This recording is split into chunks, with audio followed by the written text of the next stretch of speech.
Imaginez un instant. Et si, au cœur des coulisses du pouvoir, un scénario millénaire était en train de se dérouler? Si sous nos yeux les actes des hommes en cravate et les bruits de bottes sur la frontière ukrainienne étaient que les échos d'un plan prédit il y a plus de 2500 ans dans les pages sombres d'Ézéchiel? Que penseriez-vous si je vous disais que la guerre entre la Russie et l'Ukraine est peut-être qu'une étape d'une ancienne prophétie biblique vouée à bouleverser l'ordre du monde? Seriez-vous prêt à remettre en question tout ce que vous croyez savoir sur l'histoire, la foi et l'avenir? Bienvenue sur La Révélation oubliée, où seul ce qui est caché éveille notre curiosité. Aujourd'hui, nous pénétrons ensemble dans une enquête qui mêle géopolitique explosive et mystère sacré.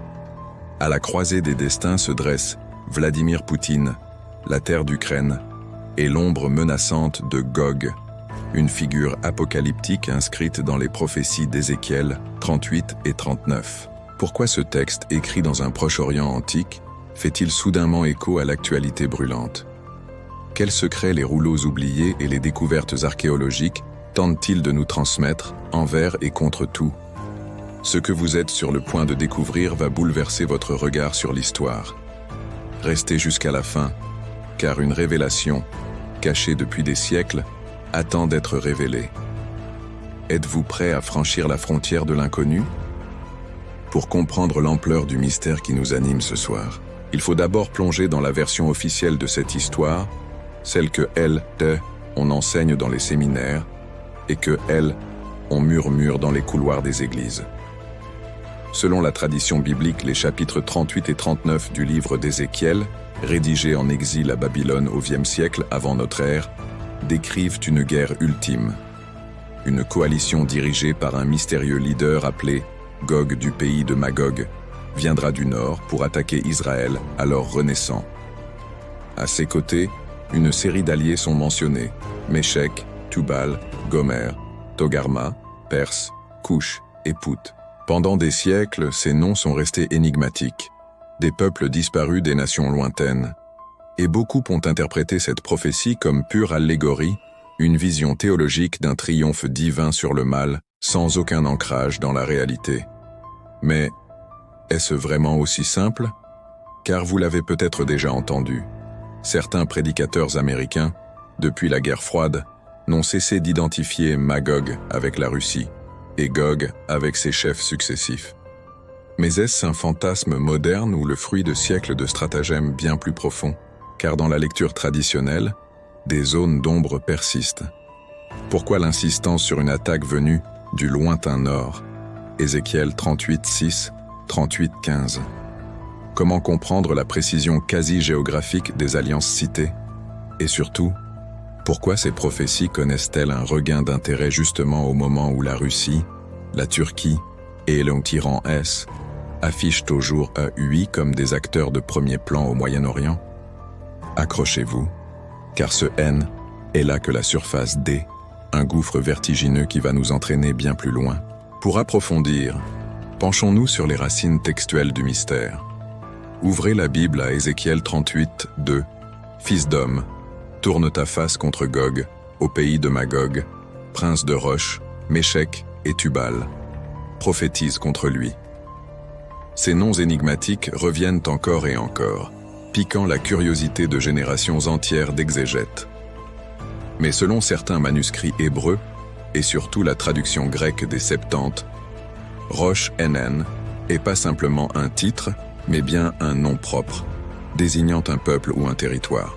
Roche, Russie, cette idée aussi séduisante qu'audacieuse, fut popularisée dès le XIXe siècle par le théologien Gesenius, qui n'hésita pas à écrire « Roche, cité par Ézéchiel, pourrait bien être l'ancêtre linguistique de la Russie ».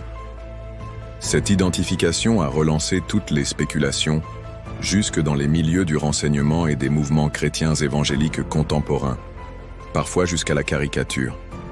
Mais attention, tout cela ne repose-t-il que sur une ressemblance phonétique ou sont les preuves tangibles? Pour répondre à cette question, les chercheurs se sont tournés vers les vestiges matériels.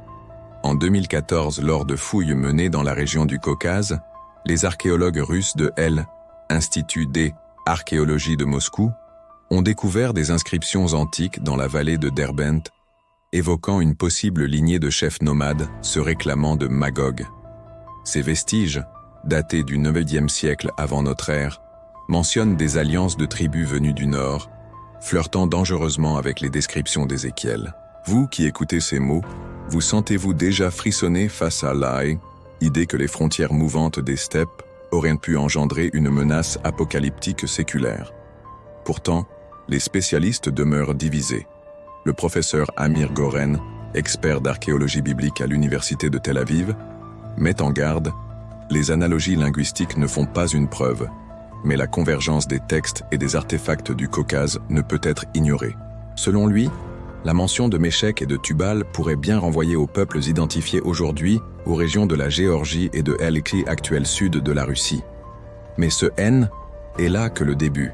Certains théologiens tels que Chuck Missler ou Thomas Ice, figures controversées mais reconnues dans les cercles évangéliques, avancent l'idée que la confédération rassemblée par Gog correspondrait à une alliance géopolitique des temps modernes, englobant la Russie, la Turquie et l'Iran. Mais alors, assistons-nous sans le savoir à la résurgence d'une coalition millénaire? Et si oui, pourquoi maintenant? Ce cheminement vers le passé ne saurait s'arrêter là. Jusque dans les recoins poussiéreux des monastères orientaux, des manuscrits perdus ou longtemps inexploités refont surface depuis quelques décennies. En 1968, à la bibliothèque du monastère Sainte-Catherine, au pied du mont Sinaï, un fragment du Targum de Jonathan sur Ézéchiel 38 a été identifié. Il mentionne pour la première fois Gog comme « empereur du nord, maître des peuples farouches venus des extrémités de la terre ». Mais ce qui attire l'attention des spécialistes, c'est une marginalia ajoutée au XIIIe siècle qui, étrangement, inclut la mention de Ros comme synonyme de fureur et d'invasion. Simple hasard, ou écho d'événements historiques ayant marqué les moines copistes de l'époque des invasions mongoles, alors perçus comme l'annonciation de la fin des temps? À vous de juger. D'autres documents, moins connus du public, suscitent la controverse. Le livre slave de la colline blanche, recopié vers 1520 dans les terres de la Russe kievienne, reprend les textes d'Ézéchiel à la lumière de la tradition orthodoxe et identifie clairement les peuples du Nord à la Grande Russie alors en expansion. Les experts, comme le professeur Nikolai Boulichev de l'Académie des sciences de Moscou, affirment que ces manuscrits témoignent d'une véritable refondation géopolitique du mythe de Gog, chaque époque réinterprétant les figures prophétiques selon ses propres peurs et ambitions. Mais pourquoi, à chaque crise majeure, la figure de Gog ressurgit-elle dans notre imaginaire collectif? Serait-ce le signe que certaines énigmes ne demandent que à être réveillées quand les circonstances les y invitent? Ce ne sont pourtant pas que des textes qui nourrissent le doute. En 2021, des fouilles dirigées par des chercheurs turcs en Anatolie orientale ont mis au jour un tumulus du Vième siècle avant J.P. contenant des armes et artefacts gravés à la fois de symboles scythes et perses. Certains d'entre eux reprennent la dénomination Ashkuzai, terme hébreu biblique traditionnellement traduit par Scythes, ancêtre supposé des Magog, des steppes. La résonance avec la prophétie d'Ézéchiel est troublante. Scythes, Perses, nation du Nord. Un faisceau de preuves semble peu à peu lier la mythologie biblique à des réalités historiques au jour, lui lointaines. Cette découverte relayée par la revue d'archéologie biblique en juin 2022 a jeté un froid.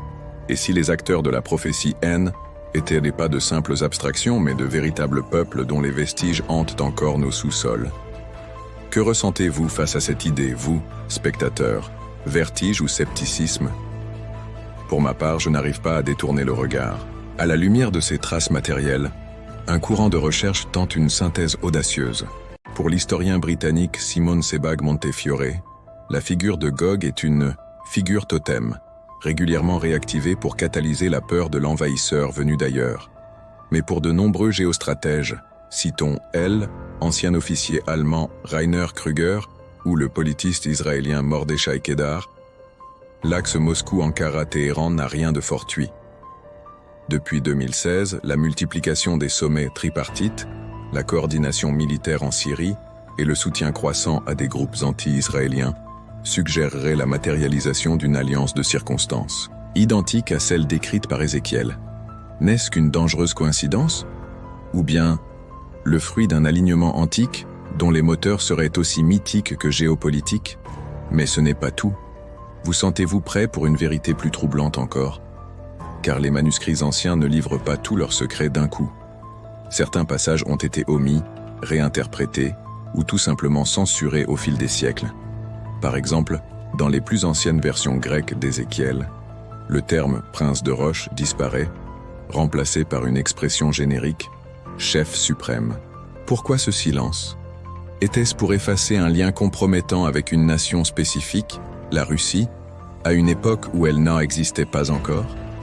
La question hante les spécialistes comme le professeur André Paul, philologue à l'École pratique des hautes études, qui conclut « L'âge absence de précision géographique dans plusieurs traditions suggère une volonté délibérée de masquer ou du moins de neutraliser le potentiel explosif du texte. » Derrière cette stratégie du brouillage se dessine une autre réalité.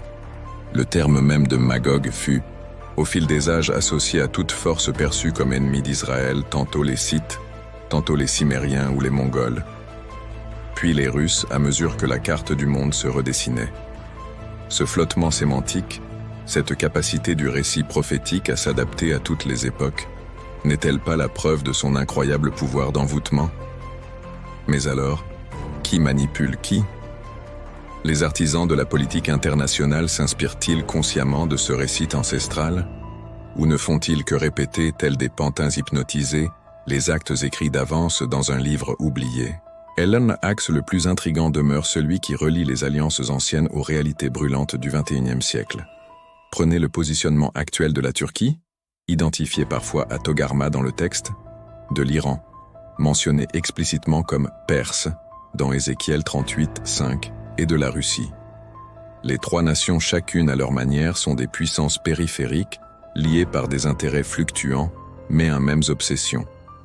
Peser sur le destin d'Israël, que ce soit en Syrie, au Liban, ou dans les couloirs du marché énergétique. Le documentaire visionnaire de la BBC, Gog and His Allies, 2018, insiste « Jamais depuis la fin de la guerre froide, un tel alignement ne s'était produit autour de la Méditerranée orientale. Cela semble fait sur mesure pour réaliser la prophétie d'Ézéchiel. Mais contrairement à l'époque antique, cette coalition se forge dans l'ombre. Traités secrets, accords militaires, manœuvres de déstabilisation, comme pour mieux se conformer à l'esprit ambigu du texte prophétique. Ce que l'on a découvert en analysant les relations entre la Russie, la Turquie et l'Iran ces 10 dernières années a sidéré même les observateurs les plus avertis. Documents confidentiels révélés par Wikileaks en 2017 attestent de discussions stratégiques tripartites sur le sort de Jérusalem, la sécurisation des ports syriens et le contournement du pouvoir américain au Proche-Orient. Autant de pistes qui corroborent, d'après le géopoliticien Thierry Meyssan, une relecture du grand récit biblique pour justifier des ambitions contemporaines. Encore un hasard? Ou la preuve qu'une main invisible guide la plume de l'histoire? Mais là où la plupart se contentent d'aligner des circonstances, nous vous proposons d'aller plus loin, en tissant ensemble les fils épars pour en révéler la trame cachée. Car il existe, dans la juxtaposition de textes anciens, d'artefacts archéologiques et de manœuvres diplomatiques, une logique profonde, une dynamique cyclique où chaque crise actualise le mythe.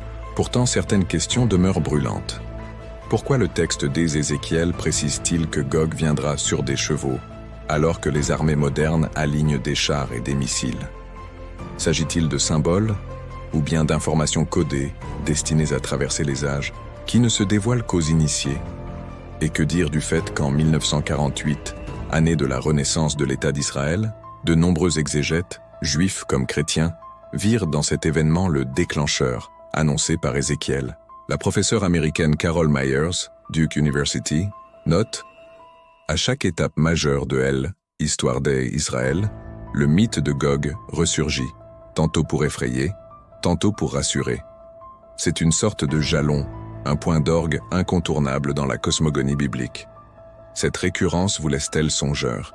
Croyez-vous vous-même que l'histoire ne serait qu'un éternel recommencement, guidé par une main invisible ou par la puissance de notre imaginaire collectif? Mais la révélation la plus saisissante se loge dans les silences. Car le livre d'Ézéchiel, après avoir déployé le récit de cette guerre apocalyptique, ne précise jamais le sort de Gog et de ses alliés, si ce N est que ils seront anéantis sur les montagnes d'Israël. Ézéchiel 39, 4. Pourtant, aucune date, aucun indice ne permet de savoir quand cet événement devrait se produire. Ce vide narratif a alimenté toutes les récupérations, des pamphlets de Nostradamus aux discours de certains chefs d'État, jusqu'aux allocutions cryptiques de membres influents du patriarcat de Moscou, pour qui la lutte menée en Ukraine ne serait rien de moins que la défense de la foi orthodoxe contre l'apostasie, en écho involontaire à la rhétorique apocalyptique. Un hasard? À vous d'en juger. Reste alors la question ultime. Tous ces indices, ces noms, ces alliances, sont-ils indépendants ou illustrent-ils une unique matrice secrète qui tisse la toile des siècles? En croisant les sources, textes hébreux, versions grecques ou slaves, témoignages archéologiques, analyses géopolitiques, un motif se dessine. Nous vivrions perpétuellement à la croisée du récit sacré et de sa mise en scène par les puissants. Comme si, à chaque moment de bascule, le passé irruptait dans le présent pour s'emparer de l'avenir. La grande révélation, celle qui change tout, se dresse alors devant nous. Peut-être n'est-il pas question ici d'une prédiction linéaire, mais d'un mode d'emploi pour tous les empires. Une partition inlassablement rejouée au fil de l'histoire. Les puissants s'y reconnaissent, ou croient s'y reconnaître, façonnant leur destin en miroir d'un récit vieux de 3 millénaires. Gog, Magog et Poutine ne sont alors que des masques successifs, portés par ceux qui osent défier Israël, le pivot mythique du drame biblique. Car c'est là le cœur du message. Tant que le texte existera, tant que ces symboles vivront dans la mémoire collective, le cycle pourra recommencer, différemment, mais toujours selon le même schéma. Regardez bien, l'analyse convergente de toutes ces données nous propose une grille de lecture inédite. Les événements récents, guerre en Ukraine, alliances russo-turques et russo-iraniennes, tensions autour de Jérusalem, prennent un relief troublant à la lumière des anciens mystères d'Ézéchiel. Chaque découverte archéologique, chaque fragment de manuscrit retrouvé, chaque sommet diplomatique secret, semble valider l'hypothèse d'une reconstitution consciente ou inconsciente du mythe. Est-ce la preuve définitive d'une manipulation à l'échelle planétaire, ou la démonstration saisissante de la puissance des récits bibliques, capables d'influencer, à travers les siècles, les choix les plus stratégiques de nos dirigeants contemporains? Mais l'ultime vérité réside peut-être ailleurs, dans la capacité de ces textes à façonner les civilisations elles-mêmes. Car, en reliant notre actualité à un récit antique, nous découvrons un fil rouge invisible, la perpétuelle instrumentalisation de la prophétie pour justifier la guerre, la peur ou l'espérance.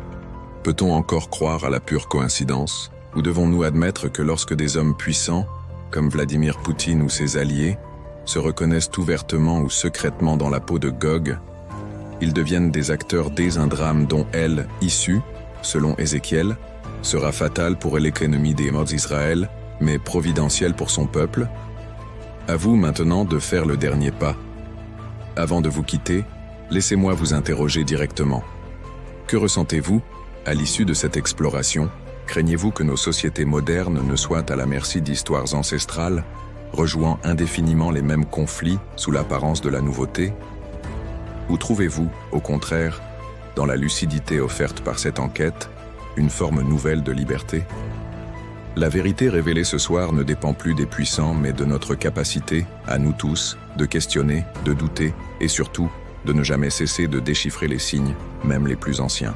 Si ce voyage à travers les mystères cachés de la Bible a attisé votre curiosité, alors mettez un pouce bleu à cette vidéo, partagez-la avec toutes celles et ceux qui cherchent eux aussi la vérité derrière les Écritures, et abonnez-vous à la chaîne La Révélation oubliée pour ne rater aucune de nos prochaines enquêtes.